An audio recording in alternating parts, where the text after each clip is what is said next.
क्या होता है जब दुनिया के सबसे ताकतवर देशों में से एक का पूर्व राष्ट्रपति अचानक पाकिस्तान के सेना प्रमुख की तारीफों के पुल बांधने लगे?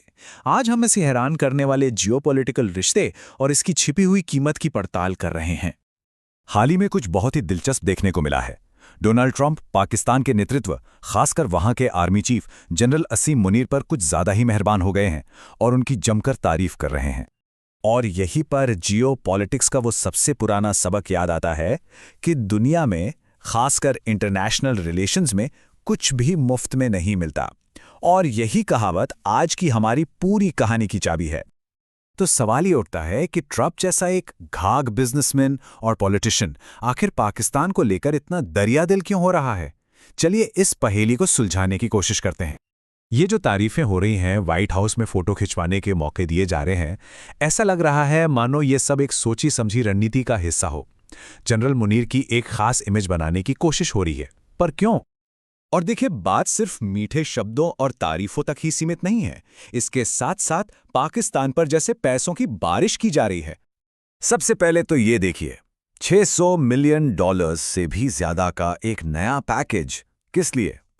पाकिस्तान के F-16 फाइटर जेट्स को अपग्रेड करने के लिए। ये एक बहुत बड़ी मिलिट्री सहायता है। लेकिन रुकिए, बात यहीं खत्म नहीं होती। इसके बाद बलूचिस्तान में माइनिंग प्रोजेक्ट्स के लिए लगभग $1.3 बिलियन का एक और बड़ा अमेरिकी सहायता पैकेज दिया गया है। और ये पैसा सीधा पाकिस्तान की अर्थव्यवस्था में जाएगा। और इन सब के ऊपर पाकिस्तान के लिए नए IMF यानी इंटरनेशनल मॉनेटरी फंड से भी लोन का रास्ता खोल दिया गया है। कुल मिलाकर देखें तो अरबों डॉलर्स की फाइनेंशियल मदद का वादा किया जा रहा है। तो अब आता है वो सबसे बड़ा सवाल।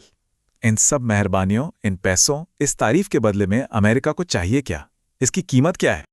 जैसा कि अब कई इंटरनेशनल रिपोर्ट्स में सामने आ रहा है, इस दोस्ती की कीमत चुकाने का वक्त आ गया है। और ये कीमत, ये भुगतान जुड़ा है डोनाल्ड ट्रंप के गाजा में शांति के लिए बनाए गए एक 20 पॉइंट प्लान से। तो ये प्लान है क्या?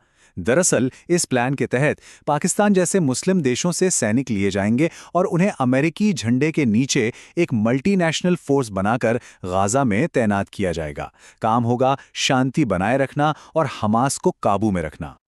और यहीं पर इस डील का सबसे खतरनाक पहलू सामने आता है। अमेरिका इस मिशन में अपने सैनिकों को नहीं भेजेगा। क्यों? क्योंकि ये बहुत ज्यादा रिस्की है।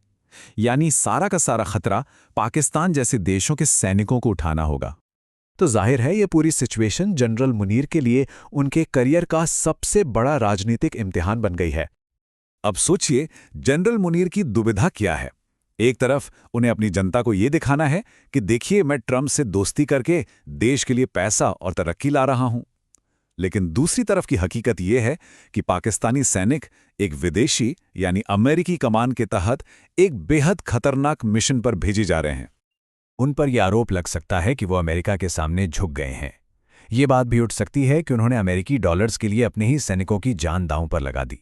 ये एक बहुत बहुत बड़ा घरेलू जोखिम है।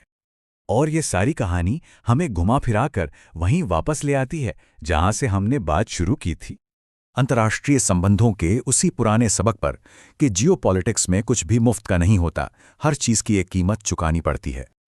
और अब ये एक बहुत बड़ा सवाल खड़ा हो गया है जिसका जवाब भविष्य में मिलेगा। सवाल यह है कि इस जियोपॉलिटिकल सौदे की असली कीमत कौन चुकाएगा? क्या ये कीमत सिर्फ जनरल मुनीर चुकाएंगे या फिर पूरा का पूरा पाकिस्तान?